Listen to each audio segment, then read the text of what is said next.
ಸಹೋದರ ಸಹೋದರಿಯರೇ, ಬಹಳ ಬೆಳಗ್ಗೆಯಿಂದ ಎರಡು ಶ್ರೇಷ್ಠ ಚಿಂತನೆಗಳಿಂದ ಕೂಡಿರೋ ಉಪನ್ಯಾಸವನ್ನು ನಾವು ಕೇಳಿದ್ದೀವಿ. ನನ್ನನ್ನೇ ಕೇಳಿದರೆ ಸಂಗೀತ ಹೇಳಿದ್ರೂ ನಾವು ಆ ಥರ ಕೇಳೋಕ್ಕಾಗಲ್ಲ, ಭಾಳ ಕಷ್ಟದ ಕೆಲಸ. ಕೇಳೋದಿದೆಯಲ್ಲ, ಲಿಸನಿಂಗ್, ಆರ್ಟ್ ಆಫ್ ಲಿಸನಿಂಗ್ ಇದೆಯಲ್ಲ, ತುಂಬ ಕಷ್ಟದ ಕೆಲಸ. ಅದು ಮಾತಾಡ್ಬೋದು ಬೇಕಾದಷ್ಟು, ಕೇಳಿಸ್ಕೊಳ್ಳೋದಿದೆಯಲ್ಲ ಅದು ತುಂಬ ಕಷ್ಟ. ಅದಕ್ಕೆ ಸ್ವಲ್ಪ ನಗೋಣ ಮೊದಲು, ಅಲ್ವರಾ? ನಗಬೇಕು. Smile smile, you are nearer to the God more than your prayers. ಒಂದು ಒಳ್ಳೆಯ ಮಾತದು. ಹಸನ್ಮುಖಿಯಾಗಿರು, ನಗ್ತಾ ಇರು. ಯಾಕೆ ಅಂತ ಹೇಳಿದ್ರೆ, ನಿನ್ನ ಪ್ರಾರ್ಥನೆಗಿಂತಲೂ ಬೇಗ ನೀನು ದೇವರ ಸಾಮೀಪ್ಯದಲ್ಲಿ ಇರ್ತೀಯ ಅಂತ ಹೇಳ್ತಾರೆ. ಯಾವ ಮನುಷ್ಯ ನಗಬಲ್ಲನೋ ಅವನು ದೇವರ ಸಾಮೀಪ್ಯವನ್ನು ಅತಿ ಶೀಘ್ರವಾಗಿ ಪಡೀಲಿಕ್ಕೆ ಸಾಧ್ಯ ಆಗುತ್ತೆ. ನಕ್ಕರೆ ಕನ್ನಡದಲ್ಲಿ ಎಷ್ಟು ಚೆನ್ನಾಗಿ ಹೇಳಿದೆ, ಒಂದೇ ಮಾತು, ನಕ್ಕರೆ ಅದೇ ಸ್ವರ್ಗ. ನಾವು ನಗ್ತೀವ ಅಂತಂದರೆ ಇಲ್ಲ, ನಗೋದೇ ಇಲ್ಲ, ಮರ್ತು ಬಿಟ್ಟಿದ್ದೀವಿ ನಾವು. ನಗೋದು ಕಲ್ತ್ಕೋಬೇಕಂದ್ರೆ ಆರೋಗ್ಯ ಸರಿ ಇರಬೇಕು, ಆಲೋಚನೆಯೂ ಸರಿ ಇರಬೇಕು.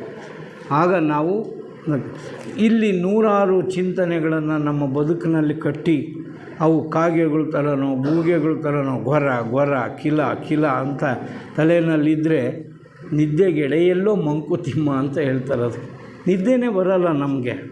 ಆ ಥರ ಯೋಚನೆ ಮಾಡಿದ್ರೆ ನಾವೆಲ್ಲರೂ ಕೂಡ ಸಂಸಾರಿಗಳು. ನಾವೆಷ್ಟೇ ಉಪನ್ಯಾಸಗಳನ್ನು ಕೇಳಿದ್ರೂ ಕೂಡ ಅದನ್ನು ಒಳಗೆ ತಗೊಂಡು ಅದರಂತೆ ಜೀವನ ಮಾಡೋದು ತುಂಬ ಕಷ್ಟ ಇದೆ. ಅದಕ್ಕೆ ಶ್ರೀಮಂತನಾಗಿರೋ ಕಾರಣಕ್ಕೆ ದುಃಖಿ, ಬಡವನಾಗಿರೋ ಕಾರಣಕ್ಕೆ ದುಃಖಿ. ಈ ಸಂಸಾರ ಜೀವನದಲ್ಲಿ ಬರೀ ಸುಖಿಗಳಾಗಿರುವಂಥದ್ದು ಸಾಧ್ಯ ಇಲ್ಲವೇ ಇಲ್ಲ. ಅದರಿಂದ ನಾವು ಆಲೋಚನೆ ಮಾಡ್ಕೋಬೇಕು. ನಮಗಿರುವಂಥ ಸಮಯದನ್ನು ಶ್ರೇಷ್ಠವಾಗಿ ಜೀವನ ಮಾಡ್ಕೋಬೇಕು. ಅದಕ್ಕೆ ಈ ಕಾಯಕ ಧರ್ಮ ಬಗ್ಗೆ ನಾನು ಮಾತಾಡೋಕ್ಕೆ ಇಷ್ಟಪಟ್ಟೆ. ಈ ಪ್ರಪಂಚ ಒಂದು 3 ಸ್ಥಿತಿಗಳಿಂದ ವಂಚಿತವಾಗಿದೆ ಪ್ರಾರಂಭ ಆದಾಗಿನಿಂದನೂ ಕೂಡ. ಒಂದು ಸಾಮಾಜಿಕ ನ್ಯಾಯ, ಸೋಷಿಯಲ್ ಜಸ್ಟಿಸ್. ನಾನು ದೊಡ್ಡವನು ಅಂತ ಹೇಳ್ಬಿಡೋದು. ಹಂಗಂದ್ರೆ ಅರ್ಥ ಚಿಕ್ಕವರು ತುಂಬ ಜನ ಇದ್ದಾರೆ ಅಂತ ಅರ್ಥ. ಆದರೆ ಸಮಾನತೆಗಾಗಿ ಸಮಾಜ ಪರದಾಡ್ತಾ ಇದೆ. ಶತಮಾನಗಳಿಂದ ಬರೆದ್ರು, ಓದಿದ್ರು, ಕವನ ಆಡಿದರು, ದೋಣ್ ಬಡ್ಕೊಂಡ್ರು, ತಪ್ಪಟೆ ಬಡಿದ್ರು, ಏನೇನೋ ಮಾಡಿದ್ರು, ಸಮಾನತೆಗಾಗಿ ಮಾಡಿದ್ರು.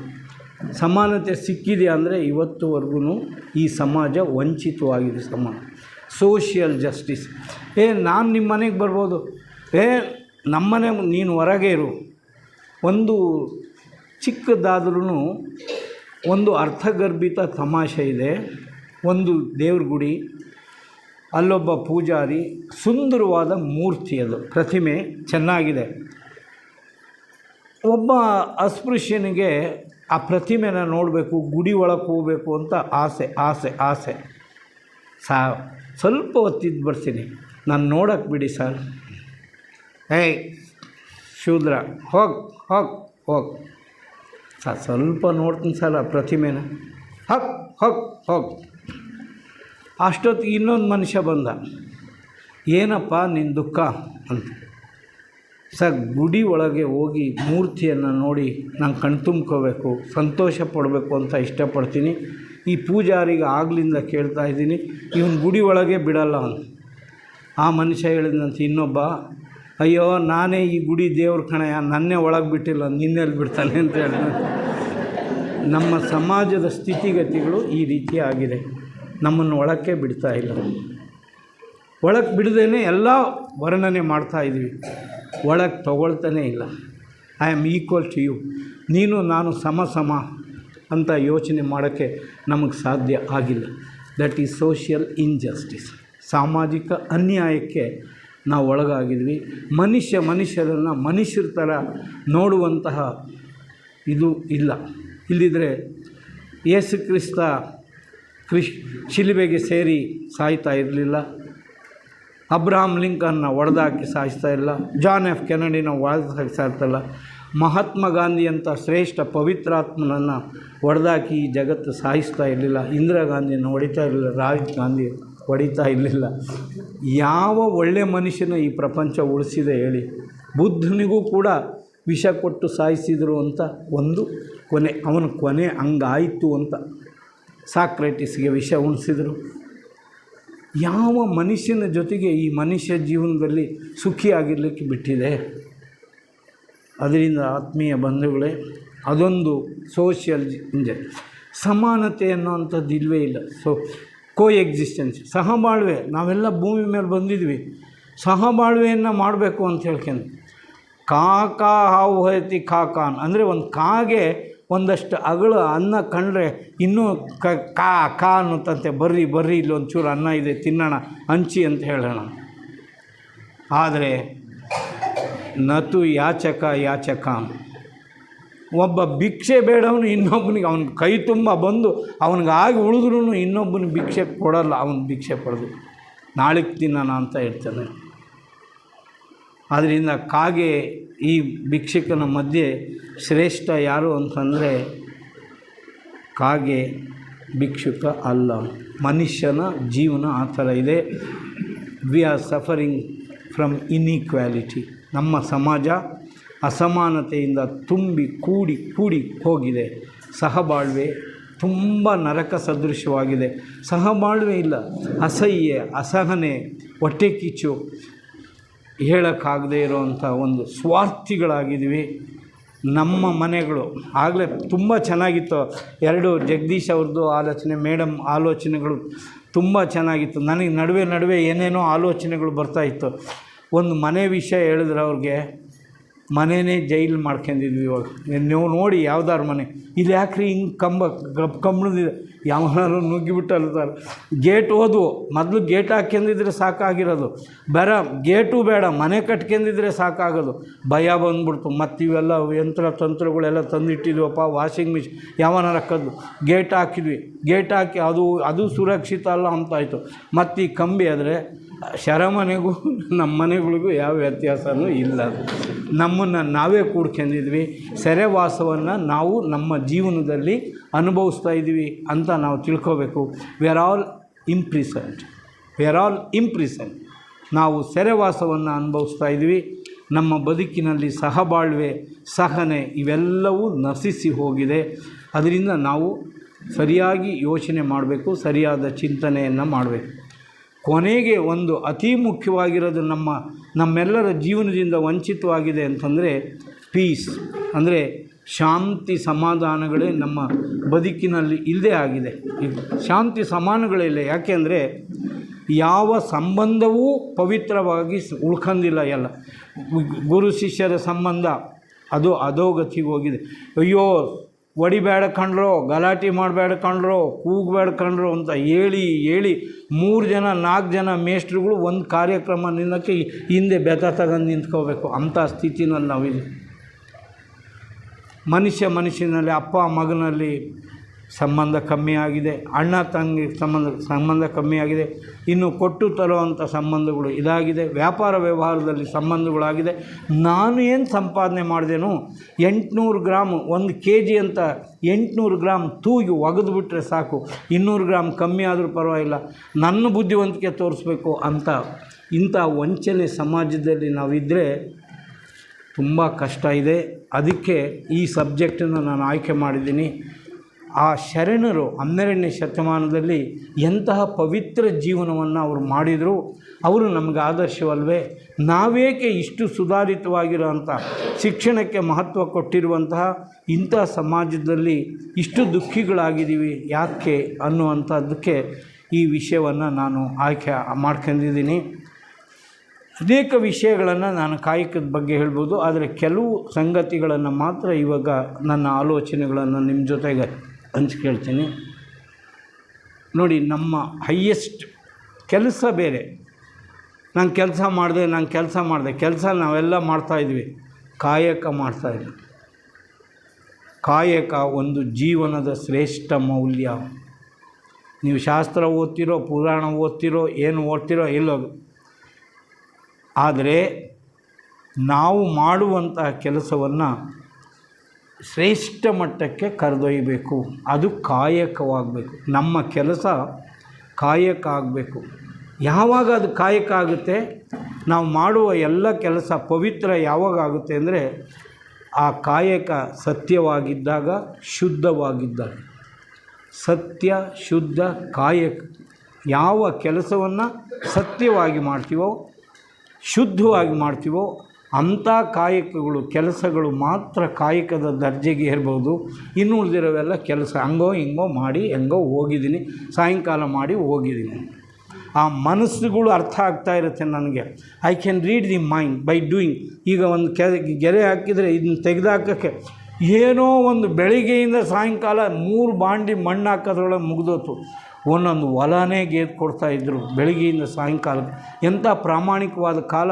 ನಾವು ವಂಚಿತರಾಗಿದ್ದೀವಿ ಅಂತ ನೀವು ಯೋಚನೆ ಮಾಡ್ಕೊಳ್ಳಿ. ನೀವು ನಿಮ್ಮ ಕಾಲಘಟ್ಟದಲ್ಲಿ, ನಿಮ್ಮ ಬಾಲ್ಯದಲ್ಲಿ ನೋಡಿದಂಥ ಪ್ರಾಮಾಣಿಕತೆಯನ್ನು ಕೆಲಸದಲ್ಲಿ ನಾವು ಯಾವುದರಲ್ಲೂ ನಮ್ಮ ಜೀವನದಲ್ಲಿ ನೋಡೋಕ್ಕೆ ಸಾಧ್ಯನೇ ಇಲ್ಲ. ಅದು ವಂಚಿತ ಸಮಾಜ ಆಗಿದೆ. ಅದಕ್ಕೆ ಯಾಕೆಂದರೆ ಕಾಯಕ ಒಂದು ಜೀವನ ಶ್ರೇಷ್ಠ ಮೌಲ್ಯ ಅಂತ ನಾವು ಪರಿಗಣಿಸಿಲ್ಲ. ಏನೋ ಒಂದು ಕೆಲಸ ಮಾಡಬೇಕು, ನಾನು ಇನ್ನೊಬ್ಬರಿಗೆ ಮೋಸ ಮಾಡಬೇಕು, ನಾನು ಮಾಡೋ ಕೆಲಸದಲ್ಲಿ ದುಡ್ಡು ಸಂಪಾದನೆ ಮಾಡಬೇಕು. ಅಯ್ಯ ವಾಚ್ ಏನೋ ಗಡಿಯಾರ ಮುಳ್ಳು ತಿರುಗ್ತಾ ಇಲ್ಲ ಅಂತಂದರೆ ಸಾಯಂಕಾಲ ಹಂಗೆ ನೋಡಿಬಿಡೋದು. ಅವನಿಗೆ ಗೊತ್ತಾಗುತ್ತೆ ಇದು ಒಂದು 2 ನಿಮಿಷದಲ್ಲಿ ಮಾಡಿಕೊಡ್ಬೋದು ಅಂತ. ಸಾಯಂಕಾಲ ಬರ್ರಿ ಸರ್ ಅಂತ ಹೇಳ್ತಾನೆ. ಆವಾಗ ಹೋದಾಗ ಅವನು ಅದಕ್ಕೆ 600 700 ಆಯಿತು ಸರ್, ಭಾಳ ಇದು ರಿಪೇರಿ ಕೆಲಸ ಇತ್ತು, ಅವನು ಒಂದು 2 ನಿಮಿಷ ಖರ್ಚು ಮಾಡಿರ್ತಾನೆ. ನಮಗದು ಗೊತ್ತಾಗಲ್ಲ. ಆ ರೀತಿ ನಾನು ನೋಡೋ ಅವರು ಹೈಕೋರ್ಟ್ ಜಡ್ಜ್ ಬಂದಿದ್ರೆ ಹೆಂಗೆ ಮಾಡಿದ್ದೀನಿ, ಅವನಿಗೆ 600 ರೂಪಾಯಿ ಬಡ್ದೋಗಂಗೆ ಮಾಡಿದ್ದೀನಿ ಅಂತ. ಇದು ನಮ್ಮ ಜೀವನ ಧರ್ಮ ಆಗಿದೆ. ಕಾಯಕ ಧರ್ಮವನ್ನು ನಾವು ಮಾಡಬೇಕು. ಅದು ಒಂದು ಶ್ರೇಷ್ಠ ಮೌಲ್ಯ. ಅದಕ್ಕೆ ದೊಡ್ಡವರು ಹೇಳಿದರು, ಕಾಯಕವೇ ಕೈಲಾಸ ಅಂತ ಹೇಳಿದರು. ಕಾಯಕ ಮಾಡಬೇಕು. ಕಾಯಕವನ್ನು ಸತ್ಯವಾಗಿ ಮಾಡಬೇಕು, ಶುದ್ಧವಾಗಿ ಮಾಡಬೇಕು. ಆಗ ಶ್ರೇಷ್ಠತೆಯನ್ನು ಸಾಧಿಸಲಿಕ್ಕಾಗುತ್ತೆ. ಇನ್ನೂ ಒಂದಿದೆ, ವರ್ಕ್ ಈಸ್ ವರ್ಷಿಪ್. ಎಂಥ ಮಾತಿದು. ಪೂಜೆ ಏನು ಮಾಡೋಕ್ಕೆ ನೀವು ಏನು ಪಟ ಇಟ್ಟು ಪೂಜೆ ಬೇಕಾಗಿಲ್ಲ, ನಾಟ್ ನೆಸಸರಿ. ನೀವು ಮಾಡೋ ಕೆಲಸನ ಸರಿಯಾಗಿ ಮಾಡಿರಿ. ನೋಡಿ, 2 ಉದಾಹರಣೆಗಳನ್ನು ನಿಮಗೆ ಕೊಡ್ತೀನಿ. ಇವರೆಲ್ಲ ಓದ್ದವರಲ್ಲ, ಹೋಗಿ ಭಾಳ ಗ್ರಂಥಕರ್ತರೋ ಅಥವಾ ಆಳವಾಗಿ ಅಭ್ಯಾಸ ಮಾಡಿದವರು ಅಂತಲ್ಲ. ಆಯ್ದಕ್ಕಿ ಲಕ್ಕಮ್ಮ ಗಂಡ ಮಾರಯ್ಯ ಅಂತ ಅವನು ಕೆಲಸ ಏನಂದರೆ ಕಾಯಕ, ಅಕ್ಕಿ ಆರಿಸ್ಕೊಂಬರೋದು.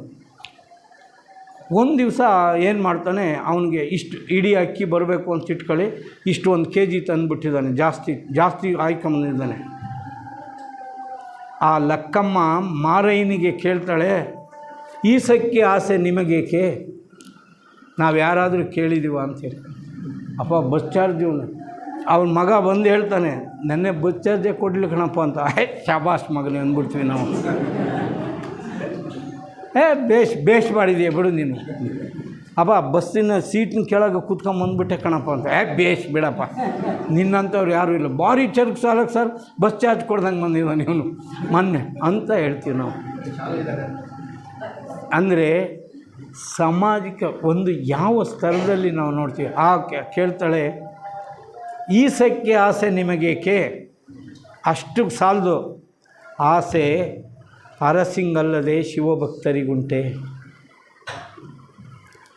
ಇದನ್ನು ನಾವು ಹೇಳ್ತೀವಿ. ನಾವು ಭಕ್ತರಾಗಬೇಕು, ಭವಿಗಳಲ್ಲ. ಆಸೆ ಅರಸಿಂಗ್ ರಾಜನಿಗಿದ್ದರೆ ಪರವಾಗಿಲ್ಲ, ನಂದು ವಿಸ್ತರಣೆ ಮಾಡಬೇಕು, ನನ್ನ ರಾಜ್ಯ ವ್ಯಾಪ್ತಿಯನ್ನು ವಿಸ್ತೀರ್ಣ ಮಾಡ್ಕೊಳ್ಳೋಣ, ಯುದ್ಧ ಮಾಡೋಣ, ಆ ಭೂಮಿಗೆ ಗೆದ್ಕೊಳ್ಳೋಣ ಅಂತ ಹೇಳಿ ರಾಜನಿಗೆ ಅಂಥ ಮನೋಧರ್ಮ ಇದ್ದರೆ ಅದು ಒಪ್ಕೋಬೋದಾಗಿರೋ ಅಂಥದ್ದು. ಆಸೆ ಅರಸಿಂಗಲ್ಲದೆ ಶಿವಭಕ್ತರಿಗುಂಟೆ. ಶಿವಭಕ್ತನಾದವನು ಸ್ಯಾಕ್ರಿಫೈಸ್, ಒಂದು ಮೌಲ್ಯವನ್ನು ಅವರು ಹೇಳಿದರು, ಒಂದು ಗುಣವನ್ನು ಹೇಳಿದರು, ತ್ಯಾಗ. ದ್ಯಾಟ್ಸ್ ನಮ್ಮ ರಾಷ್ಟ್ರೀಯ ಆದರ್ಶ ಏನು ಅಂತಂದರೆ ರಿನನ್ಸಿಯೇಷನ್ ಆ್ಯಂಡ್ ಸರ್ವಿಸ್. ಸೇವೆ ಮತ್ತು ತ್ಯಾಗವೇ ನಮ್ಮ ರಾಷ್ಟ್ರದ ಆದರ್ಶ. Renunciation and service are the 2 ideals of Indian nation. ಇದನ್ನು ನಾವು ಮಾಡಬೇಕು ತಾನೇ, ಅದನ್ನು ಮಾಡ್ತಾಯಿಲ್ಲ. ಇದನ್ನು ಬಿಟ್ಬಿಡಿ. ಇದು ಆಯಿತು. ಈ ವಿಷಯ ಲಕ್ಕಮ್ಮ ಹಂಗೆ ಹೇಳಿದ್ಲು.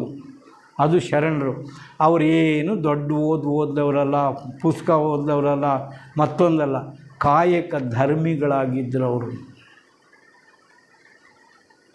ಸತ್ಯಕ್ಕ ಅವಳು ಕೆಲಸ ಕಸ ಗುಡಿಸೋದು ಮಹಾಮನೆಯಲ್ಲೂ,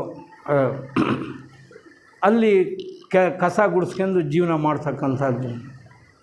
ಅವಳು ಹೇಳ್ತಾಳೆ, ಸತ್ಯಕ್ಕ, ನಾನು ಕಸ ಗುಡಿಸೋಂಥ ಸಂದರ್ಭದಲ್ಲಿ ಏನಾದರೂ ನನಗೆ ಒಂದು ಗಂಟು, ಬಂಗಾರದ ಗಂಟು ಸಿಕ್ಕರೆ, ಅದರಲ್ಲಿ ಬಂಗಾರದ ಆಭರಣಗಳಿದ್ದರೆ ಅದನ್ನು ಕಣ್ಣೆತ್ತಿಯೂ ಬಿಚ್ಚಿ ಇದರೊಳಗೆ ಏನಿದೆ ಅಂತ ನಾನು ನೋಡೋಕ್ಕೆ ಹೋಗಲ್ಲ, ಕಸದ ಜೊತೆ ಕಸ ಅಂತ ಗುಡಿಸ್ಬಿಡ್ತೀನಿ ಅಂತ ಹೇಳ್ತಾರೆ.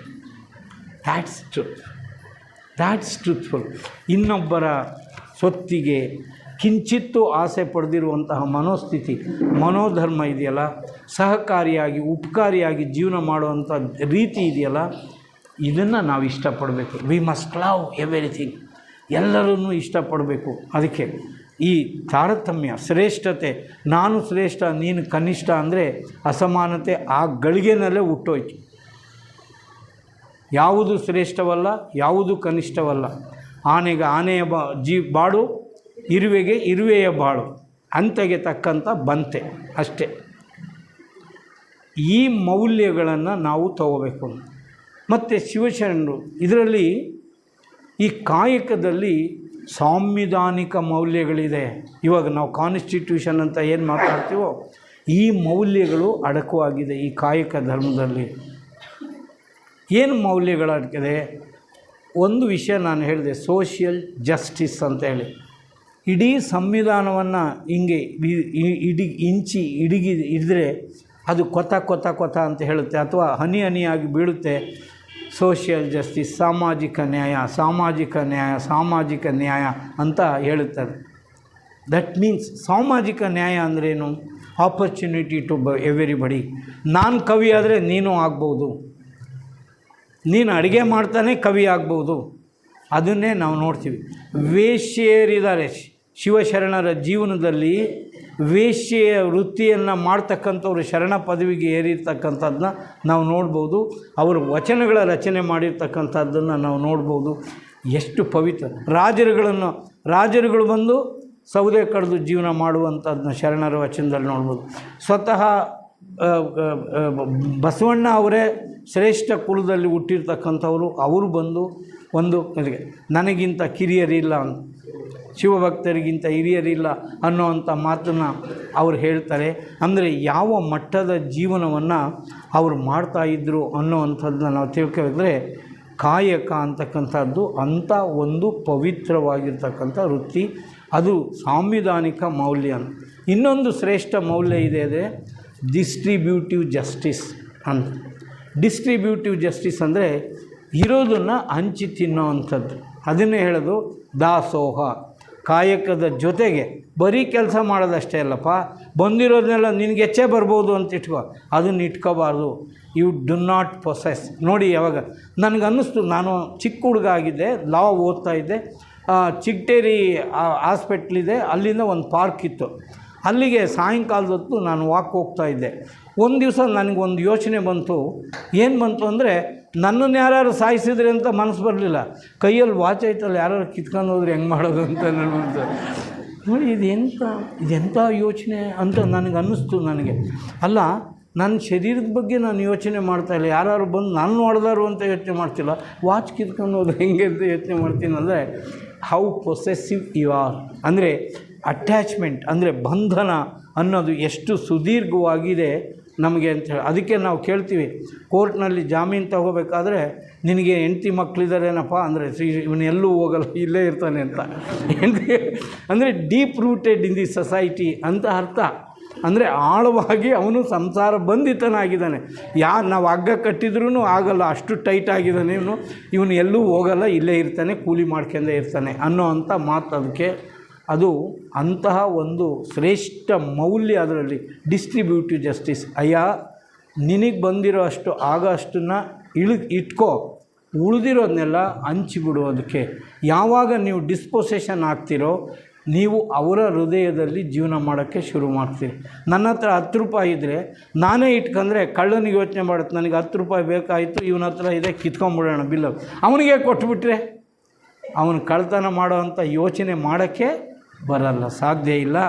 ಇದಕ್ಕೆ ಡಿಸ್ಟ್ರಿಬ್ಯೂಟಿವ್ ಜಸ್ಟಿಸ್ ಅಂತಂದರೆ ನಾವು ಹಂಚಿ ಉಣ್ಣೋದನ್ನು ಕಲಿಬೇಕು. ಸಹಬಾಳ್ವೆಗೆ ಅದು ಸಹಕಾರಿ ಆಗುತ್ತೆ. ಕೋ ಎಕ್ಸಿಸ್ಟೆನ್ಸ್, ನಾವೆಲ್ಲರೂ ಕೂಡ ಒಟ್ಟೊಟ್ಟಿಗೆ ಬಾಳಬೇಕಾಗುತ್ತೆ. ತುಂಬ ಜನ ಕೋಟ್ಯಾಂತರ ಜನಗಳು ಆಗೋಗಿದ್ವಿ ನಾವು. ಅವರಿಗೆಲ್ಲ ಬೆಳಿಗ್ಗೆ ಆದರೆ 3 ಸಾರಿ ಬೇಕೇ ಬೇಕು ಊಟ. ಬೆಳಗ್ಗೆ ತಿಂಡಿ ಬೇಕು, ಮಧ್ಯಾಹ್ನ ಊಟ ಬೇಕು, ಸಾಯಂಕಾಲ ಆದರೂ ಊಟ ಬೇಕು. ಇದನ್ನೆಲ್ಲ ಡಿಸ್ಟ್ರಿಬ್ಯೂಟಿವ್ ಜಸ್ಟಿಸ್ ಅನ್ನೋದು ಇಲ್ಲದೇ ಇದ್ದರೆ ತುಂಬ ಕಷ್ಟ ಆಗುತ್ತೆ. ನಾನೊಂದು ಕಾರ್ಖಾನೆ ನಡೆಸಿದ್ರೆ ನಾನು 10 ಜನಕ್ಕೆ ಕೆಲಸ ಕೊಡಬೇಕು, ಅವರಲ್ಲಿ ದುಡಿಬೇಕು, ಅವರಲ್ಲಿ ಊಟ ಮಾಡಬೇಕು. ಇಂಥ ವ್ಯವಸ್ಥೆ ಇದೆ. ಅವನಿಗೇನು ಕೆಲಸ ಕೊಡೋದು ಅಂತ ನಾವು ಹೇಳಿದ್ವಿ ಅಂತಂದರೆ ನಾವು ಮತ್ತೆ ಯಥಾಸ್ಥಿತಿಯಾಗಿ ಯಾವ ಬದಲಾವಣೆಯನ್ನು ನಾವು ನಮ್ಮ ಜೀವನದಲ್ಲಿ ಕಂಡಿಲ್ಲ ಅಂತಲೇ ನಾವು ತಿಳ್ಕೋಬೇಕು.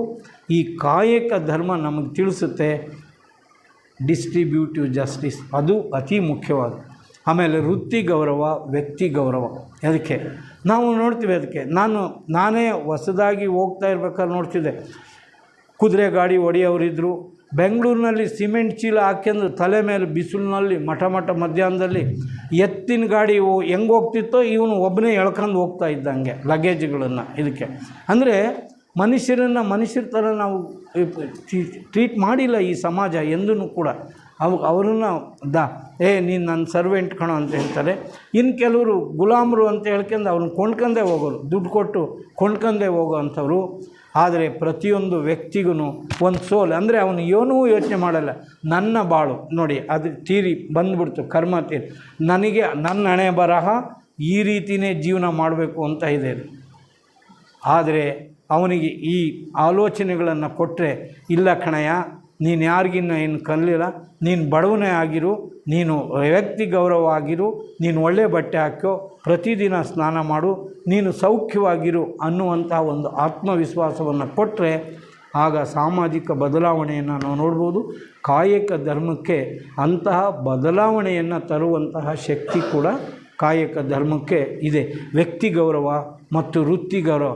ನೀವು ನೋಡಿ, ಬಸವಣ್ಣ ಅವರು ಮಾದಾರ ಚೆನ್ನಯ್ಯನಿಗೆ ಹೇಳ್ತಾರೆ, ಬಸವಣ್ಣ ಅವರು ಹೇಳ್ತಾರೆ, ಅಯ್ಯೋಯ್ಯೋ ಚೆನ್ನಯ್ಯ ಅಂದರೆ ಸಾಮಾನ್ಯನೇ ಅಂತ ಹೇಳ್ತಾರೆ. ಅಕ್ಕಮಹಾದೇವಿನ ಇನ್ನೆಲ್ಲೋ ಹೊಗಳ್ತಾರೆ, ಅಲ್ಲಮಹಾಪ್ರಭುವನ್ನ ಇನ್ನೆಲ್ಲೋ ಹೊಗಳ್ತಾರೆ. ಇದನ್ನೆಲ್ಲ ನಾವು ನೋಡಿದ್ರೆ ನಮಗೇನು ಗೊತ್ತಾಗುತ್ತೆ ಅಂದರೆ ಎಷ್ಟು ವ್ಯಕ್ತಿ ಗೌರವವನ್ನು ಅವರು ಹೊಂದಿದ್ರು ಪರಸ್ಪರವಾಗಿ. ಇವರು ಈ ಮನುಷ್ಯ, ಅವರು ಶ್ರೇಷ್ಠ, ಅವರು ಶ್ರೇಷ್ಠ, ನಾನು ದೊಡ್ಡವನು, ನಾನು ದೊಡ್ಡ ಜಾತಿನಲ್ಲಿ ಹುಟ್ಟಿದ್ದೇನೆ ಅಂತಂದರೆ ದೇವರು ಮೆಚ್ಚುತ್ತಾನ ಎಲ್ಲಾದರೂ ಉಂಟಾ ಅಂತ ಹೇಳ್ತಾರೆ. ಮಾತಿನ ಕೂಡ ಹೆಂಗೆ ಆಡಬೇಕು, ಕಾಯಕ ಧರ್ಮ. ನಾನು ವಕೀಲ ಆಗಿದ್ದೀನಿ ಅಂದರೆ ಮಾತು ಹೆಂಗಿರಬೇಕು, ನುಡಿದರೆ ಮುತ್ತಿನ ಹಾರದಂತಿರಬೇಕು, ಸ್ಫಟಿಕದ ಸಲಾಕೆಯಂತಿರಬೇಕು, ಮಾಣಿಕ್ಯದ ದೀಪ್ತಿಯಂತಿರಬೇಕು, ಲಿಂಗ ಮೆಚ್ಚಿ. ನೋಡಿ, ಇದು ಅಲ್ಟಿಮೇಟ್. ಲಿಂಗ ಮೆಚ್ಚಿ ಹೌದು ಎನ್ನಬೇಕು. ಭಗವಂತ ಮೆಚ್ಚಬೇಕು. ನಮಗೊಂದು ಮಾತಾಡಿದ್ರೆ ಏನೋ ಅಂತ ವಯಸ್ಸಾದವರು, ನನಗೆ ಚಿಕ್ಕ ವಯಸ್ಸಿನ ನಮ್ಮ ಮನೆ ಕೆಲಸ ಮಾಡ್ತಾನೆ ಅನ್ನೋ ಒಂದೇ ಕಾರಣಕ್ಕೆ ಆ ಹಿರಿಯರಿಗೆ ನಾನು ಯಾವ ಗೌರವವನ್ನು ಕೊಡಲ್ಲ, ಅಗೌರವದಿಂದ ನಾನು ಕಾಣ್ತೀನಿ. This is not individual. ಅದು ನಮ್ಮ ಕಾನ್ಸ್ಟಿಟ್ಯೂಷನ್ ಆಗಲಿ ಕಾಯಕ ಧರ್ಮವಾಗಲಿ ಅದನ್ನು ಪ್ರೋತ್ಸಾಹಿಸಲ್ಲ. ಅದು ಹೇಳುತ್ತೆ ಅವರನ್ನು ಗೌರವದಿಂದನೇ ನೀವು ಕರಿಬೇಕು. ಯಜಮಾನ್ರೇ, ಅಪ್ಪ, ಅಣ್ಣ, ಅಜ್ಜ, ಚೆನ್ನಾಗಿ ನಿಮಗೇನಾದ್ರು ನೋವಾಯ್ತಾ ಅನ್ನುವಂಥ ರೀತಿಯಿಂದನೇ ಸಮಾಜ ನಡೆಸ್ಕೋಬೇಕು. ಒರಟಾಗಿ ಮ್ಯಾನ್ ಈಸ್ ಕ್ರೂಯಲ್. ಅದಕ್ಕೆ ಅಂಬೇಡ್ಕರ್ ಅವರು ಹೇಳ್ತಾರೆ, ನಾವು ಒಂದು ಒಳ್ಳೆಯ ಶ್ರೇಷ್ಠ ಸಂವಿಧಾನವನ್ನು ನಿಮ್ಮ ಕೈಯಲ್ಲಿ ಕೊಟ್ಟೋಗಿದ್ದೀವಿ, ಆದರೆ ಮ್ಯಾನ್ ಈಸ್ ಕ್ರೂಯಲ್ ಅಂತ ಹೇಳ್ತಾರೆ. Man is cruel. ಆದರೆ ಆ ಮನುಷ್ಯನ ಕೈಯಿಗೆ ಇಂಥ ಒಂದು ಬಂಗಾರನೇ ಕೊಟ್ಟರು, ಅದಕ್ಕೆ ಮಂಗನ ಕೈಯಲ್ಲಿ ಮಾಣಿಕ್ಯ ಕೊಟ್ಟಂಗೆ ಅಂತ ಅರ್ಥ ಆಗುತ್ತೆ. ಯಾರೋ ಕೈಯಲ್ಲಿ ಈ ಸಂವಿಧಾನ ಸಿಕ್ಕರೆ, ಸಮಾಜಕ್ಕೆ ಒಳ್ಳೆಯದೇ ಮಾಡಬೇಕು ಅನ್ನೋರ ಕೈಗೆ ಈ ಸಂವಿಧಾನ ಸಿಕ್ಕರೆ ಬೇಕಾದಷ್ಟು ಸಮಾಜವನ್ನು ಪರಿವರ್ತನೆ ಮಾಡ್ಬೋದು. ದುಷ್ಟರ ಕೈಯಲ್ಲಿ ಸಿಟ್ಟರೆ ದುಷ್ಟತನವನ್ನು ವ್ಯಕ್ತಪಡಿಸ್ಬೋದು ಅನ್ನುವಂತಹ ಒಂದು ಸಾಂವಿಧಾನಿಕ ಮೌಲ್ಯಗಳನ್ನು ಕೂಡ ಈ ಕಾಯಕ ಧರ್ಮದಲ್ಲಿ ನಾವು ಕಾಣ್ಬೋದು. ಅದರಿಂದ ನಾವು ಎಷ್ಟು ಸುಂದರವಾದ ಮನೆಯಲ್ಲಿದ್ದೀವಲ್ಲ, ಆ ಮನೆಯಲ್ಲಿರ್ತಕ್ಕಂಥ ಮನಸ್ಸುಗಳು ಎಷ್ಟು ಕಹಿಯಾಗಿದೆ, ಎಷ್ಟು ಸಿಹಿಯಾಗಿದೆ ಅನ್ನೋದು ಕೂಡ ನಾವು ಯೋಚನೆ ಮಾಡಬೇಕಾಗುತ್ತೆ. ಇನ್ನೊಂದು ಸಾಂವಿಧಾನಿಕ ಮೌಲ್ಯಗಳೊಂದೇ ಇನ್ನೊಂದೇನೆಂದರೆ ದೈವತ್ವಕ್ಕೇರಿಸಿದ್ದಾರೆ. ನೋಡಿ, ಶರಣ ಜೀವನದಲ್ಲಿ 3 ಪವಿತ್ರವಾಗಿರ್ತಕ್ಕಂಥ ವಿಷಯಗಳಿದೆ. ಒಂದು ಗುರು, ಇನ್ನೊಂದು ಲಿಂಗ, ಇನ್ನೊಂದು ಜಂಗಮ. ಗುರು, ಲಿಂಗ, ಜಂಗಮ. ಯಾವುದೇ ಶರಣ ಜೀವನದಲ್ಲಿ ಇಟ್ ಶುಡ್ ನಾಟ್ ಬಿ ಸ್ಟೇಟಸಿಕ್. ಅಂದರೆ ಮೊಬೈಲ್ ಈಗ ಹೇಳ್ತೀವಿ, ಇವಾಗ ನಾವು ಹೇಳ್ತೀವಿ ವೇದಾವತಿ ನದಿ ಹೊಸದುರ್ಗದ ಹತ್ರ ಹರಿತಾ ಇದೆಯಲ್ಲ, ಕೆಲ್ಲೋಡ ಹತ್ರ ಹರಿತಾ ಇದೆಯಲ್ಲ, ಅದೇ ನದಿನೇ. ನಾನು ನೋಡಿದ್ದೀನಿ, ನಮ್ಮ ಅಪ್ಪನೂ ನೋಡಿದ್ದಾನೆ, ನಮ್ಮ ತಾತನೂ ನೋಡಿದ್ದಾರೆ. ಆದರೆ ಹರಿಯೋ ನೀರು ಮಾತ್ರ ಬೇರೆ. ಹೊಸ ನೀರು ಹರಿತಾ ಇರಬೇಕು, ಹೊಸ ನೀರು ಇರಬೇಕು.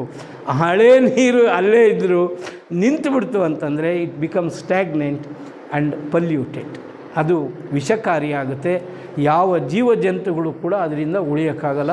ನಿರಂತರವಾಗಿ ಅಂದರೆ ಅದೇ ಜಂಗಮ ಅಂತಂದರೆ ಅರ್ಥ. ಮೊಬೈಲ್, ಸೋಷಿಯಲ್ ಜಸ್ಟಿಸ್ ಯಾವಾಗಲೂ ನಿರಂತರವಾಗಿ ಬದಲಾವಣೆಯನ್ನು ನಾವು ಕಾಣ್ತಾ ಇರಬೇಕು. ಅದಕ್ಕೆ ಕಾಲಘಟ್ಟದ ಆ ಕಾಲದ ಪರಿಸ್ಥಿತಿಗೆ ಅನುಗುಣವಾಗಿ ನ್ಯಾಯ ಇರಬೇಕು. ಇದಕ್ಕೆ 20 ವರ್ಷದಿಂದ ನಾನು ಹೋಗಿ ಗಂಗಾ ನದಿ ಅತ್ಯಂತ ಪವಿತ್ರವಾದದ್ದು 20 ವರ್ಷದಿಂದ ಅದು ನಿಜ. ಆ ಕವನ ಬರೆದಾಗ ಅದು ನಿಜ. ಇವತ್ತು ಹೋಗಿ ಎಲ್ಲ ಕಡೆನೂ ಹೆಣ ತೇಲ್ ಬರ್ತಾಯಿದ್ರೆ, ಇನ್ನೊಂದು ಕಡೆ ಇದ್ದಿದ್ದರೆ ಈಗಲೂ ಪವಿತ್ರವಾಗಿದೆ ಅಂತ ನಾನು ಹೇಳಿದರೆ ಯಾರೂ ನಂಬಲ್ಲ ಈ ಕಾಲದಲ್ಲಿ. ಯಾಕೆ ಅಂತ ಹೇಳಿದ್ರೆ ಏನೋ ಬರ್ಕೊಂಡಿದ್ದಾನೆ ಅಂತ ಹೇಳ್ತಾರೆ. ನಮ್ಮ ಮಾತಿಗೆ ಅರ್ಥವೇ ಇಲ್ಲ. ಅದು ಸತ್ಯ ಶುದ್ಧ ಕಾಯಕ ಆಗೋಲ್ಲ. ಅದು ಅಶುದ್ಧ, ಅಸತ್ಯದಿಂದ ಕೂಡಿರ್ತಕ್ಕಂಥ ಅಶುದ್ಧ ಕಾಯಕ ಆಗುತ್ತೆ. ಅದರಿಂದ ಸತ್ಯವನ್ನೇ ಪ್ರತಿಪಾದಿಸಬೇಕು, ಆ ರೀತಿಯೇ ನಡಿಬೇಕು. ಇವರು ಏನು ಹೇಳ್ತಾರೆ ಅಂತ ಹೇಳಿದ್ರೆ, ಗುರು ಲಿಂಗ ಜಂಗಮ ಬಂದ್ರೂ ವೆಯ್ಟ್ ಮಾಡಿ ಅಂತ ಹೇಳ್ಬೋದು ಅಂತ ಹೇಳ್ತಾರೆ. ಕೆಲಸ ಮಾಡ್ತಾಯಿದ್ರೆ ಕಾಯಕಕ್ಕೆ ಕೊಟ್ಟಿರೋ ಮೌಲ್ಯನ ನೋಡಿ.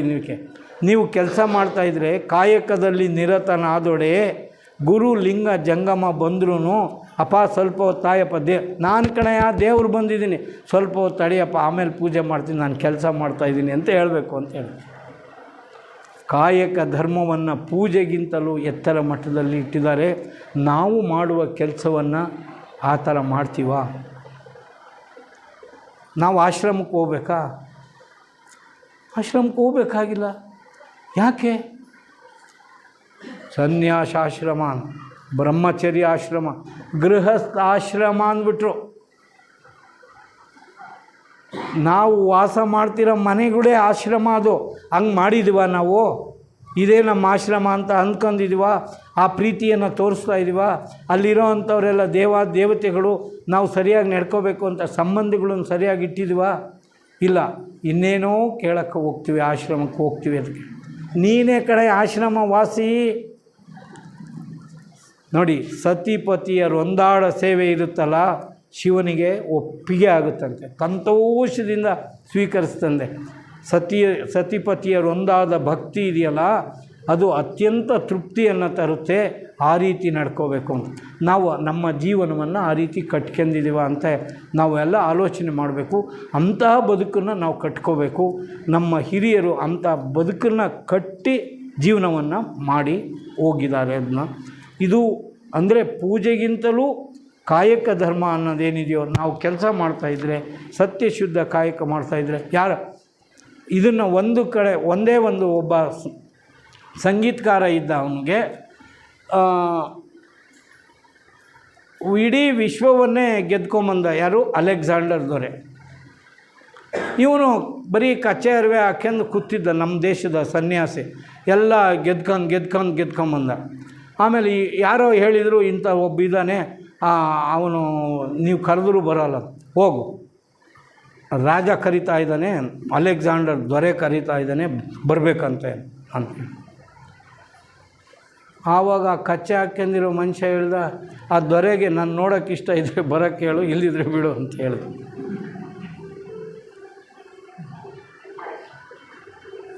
ಇದು ನಮ್ಮ ಈ ನೆಲದ ಮೌಲ್ಯ, ಜೀವನ ಮೌಲ್ಯ ಅಂತಂದರೆ ಅಪೇಕ್ಷಾರಹಿತವಾಗಿರ್ತಕ್ಕಂಥದ್ದು. ಭಾಳ ಅತ್ಯಂತ ಶ್ರೇಷ್ಠವಾಗಿರುವಂಥ ಒಂದು ಮೌಲ್ಯ ಏನು ಅಂತಂದರೆ ನೋಡಿ, ಆಸೆ ಎಂಬುದು ಇದು ಬಹಳ ಯೋಚನೆ ಮಾಡಬೇಕು ನಾವೆಲ್ಲ. ಆಸೆ ಎಂಬುದು ಭವದ ಬೀಜ ಅಂತ.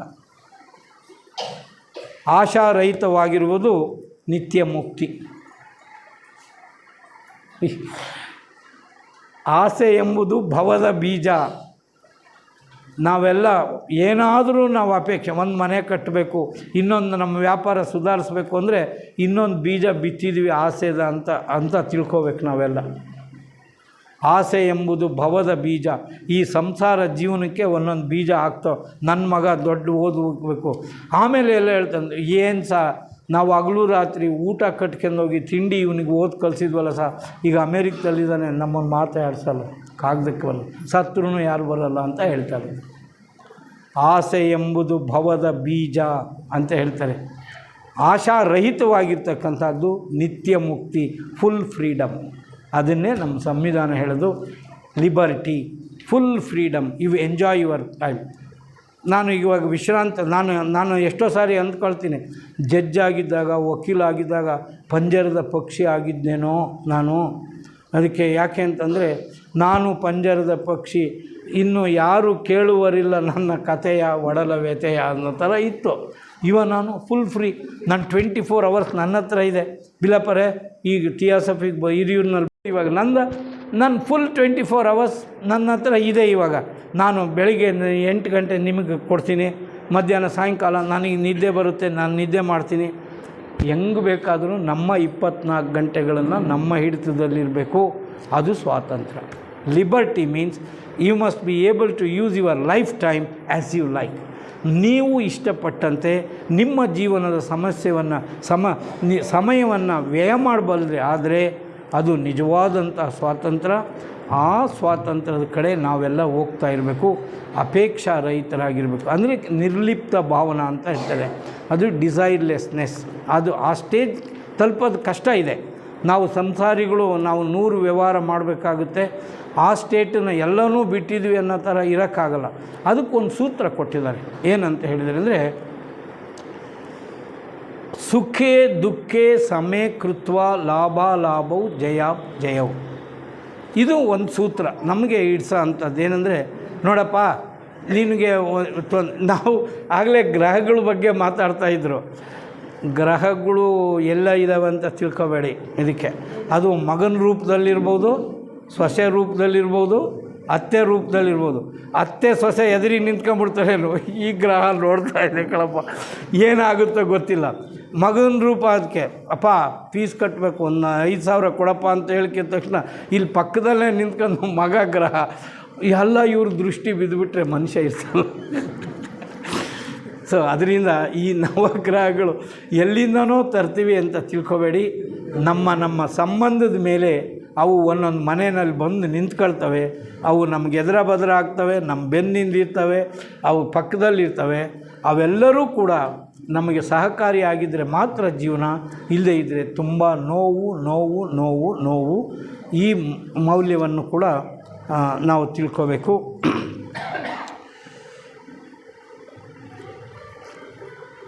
ಸೊ ಇದು ನಾನು ಎಷ್ಟು ಬೇಕಾದ್ರೂ ಹೇಳ್ಕೊಂತ ಹೋಗ್ಬೋದದು. ಕಾಯಕ ಧರ್ಮ ಅತಿ ನಮ್ಮನ್ನೇನು ಮಾಡುತ್ತೆ ಅಂತಂದರೆ, ನಂಗೆ ಅನಿಸಿರೋದು, ನಾನು ಅನ್ಸ್ಕೊಂಡಿದ್ದೀನಿ, ಒಂದು ಪ್ರಿನ್ಸಿಪಲ್ ಇಟ್ಕೊಂಡಿದ್ದೆ. ಏನಂದರೆ, ಬಡವರು ಬಂದರೆ, ನಾನು ವಕೀಲ ಆಗಿದ್ದೀನಿ, ವಕೀಲ ಆಗಿರೋ ಕಾರಣಕ್ಕೆ ನನ್ನ ಹತ್ರ ಬರ್ತಾರೆ. ನಮ್ಮ ಕಡೆಯವರಾದರೂ ಬರಲಿ, ಬೆಂಗಳೂರಿನಲ್ಲಾದ್ರೂ ಬರಲಿ. ನಾನು 25 ವರ್ಷ ವಕೀಲ ಆಗಿದ್ದೆ. ಇಡೀ ಈ ವಕೀಲ ವೃತ್ತಿಯನ್ನು ಮಾಡಿದಂಥ ಸಂದರ್ಭದಲ್ಲಿ ಕನಿಷ್ಠ 30% ನನಗೆ ಬರೋ ಅಂಥ ಕೇಸುಗಳಲ್ಲಿ 30% ಎಷ್ಟು ದುಡ್ಡು ಕೊಡ್ತೀರಿ, ಏನು ಕೊಡ್ತೀರಿ ಅಂತ ಕೇಳಬಾರ್ದು. ಅವ್ರಿಗೆ ನ್ಯಾಯ ಒದಗಿಸ್ಕೊಡ್ಬೇಕು, ಸೋಷಿಯಲ್ ಜಸ್ಟಿಸ್. ಸೊ ಅದಕ್ಕೆ ಯಾಕೆ ಇನ್ನೊಂದು ಲೀಗಲ್ ಏಡ್ ಅಂತ every lawyers office can be ಇದು ಒಂದು ಪ್ರತಿಯೊಂದು ವಕೀಲರ ಕಚೇರಿಯೂ ಕೂಡ ನ್ಯಾಯವನ್ನು ಒದಗಿಸ್ಕೊಡೋಂಥ ನ್ಯಾಯಸ್ಥಾನ ಆಗ್ಬೋದು. ಆ ಥರ ಮನಸ್ಸಿರ್ಬೇಕಷ್ಟೆ. ನನ್ನ ನಂಬಿಕೆ ಅಂದಿದೆ, ನನ್ನ ಜೂನಿಯರ್ಗಳು ನಾನು ಪ್ರವಾಸ ಕರ್ಕೊಂಡು ಹೋಗ್ಬೇಕು, ಅವ್ರಿಗೆ ದೇಶ ತೋರಿಸ್ಬೇಕು, ನನ್ನ ಜೊತೆಗೆ ನನ್ನ ದುಡಿಮೆ ಮಾಡಿದ್ದಾರೆ, ನನ್ನನ್ನು ಶ್ರೀಮಂತನಾಗಿ ಮಾಡಿದ್ದಾರೆ ಅಂತ ಅವ್ರಿಗೆ ವರ್ಷಕ್ಕೆ 2 ಸಾರಿ ಪ್ರವಾಸಗಳು. ನನ್ನ ಫ್ಯಾಮಿಲಿಗಳು ನನಗೆ ಖುಷಿ ಕೊಟ್ಟಿದ್ದಾರೆ. ಯಜಮಾನಿ ಅವ್ರಿಗೆ ಒಳ್ಳೆಯ ಸೀರೆ, ಯುಗಾದಿ ಹಬ್ಬ ಉಟ್ಕೊಳ್ರಿ ಒಂದು ಒಳ್ಳೆಯ ಸೀರೆ, ಬರ್ರಿ ಹೋಗೋಣ ಅಲ್ಲಿಗೆ, ಇನ್ಯಾವುದೋ ಊರು ನೋಡೋಣ ಅಲ್ಲಿ ಹೋಗೋಣ ಮಕ್ಕಳು. ಸೊ ರಿಲೇಷನ್ಶಿಪ್ ಮೇಂಟೈನ್ ಮಾಡಬೇಕು ಅಂತಂದರೆ ಸ್ಯಾಕ್ರಿಫೈಸ್ ಮಾಡಬೇಕು, ಅವ್ರ ಜೊತೆಗೆ ಮಧುರವಾದಂಥ ಸಂಬಂಧ ಇರಬೇಕು. ಅವರು ಆವಾಗ ಅವ್ರದ್ದೆಲ್ಲವನ್ನೂ ನಮಗೆ ಕೊಡ್ತಾರೆ, ನಮಗೆಲ್ಲವನ್ನೂ ಕೊಡ್ತಾರೆ. ಅವರ ನಗುವೇ ನನ್ನ ನಗು ಅಂತ ನಾನು ತಿಳ್ಕೊಂಡ್ರೆ ನಾನು ನಕ್ರೇನು ನಮ್ಮ ಯಜಮಾನಿ ನಕ್ರೇನು ಎರಡೂ ಒಂದೇ. ಇಲ್ಲ ನೀನು ಅಲ್ಕಿಸಿತೀಯ, ನೀನು ನಗು ಕುಡ್ದು ನೀನು ಬಂದಾಗ ಹಿಂಗಿರಬೇಕು, ತುಟಿ ಬಿಕ್ಕೊಂಡಿರಬೇಕು ಅಂತಂದರೆ ಅವರ ಸ್ವಾತಂತ್ರ್ಯ ಹರಣ ದುಃಖ.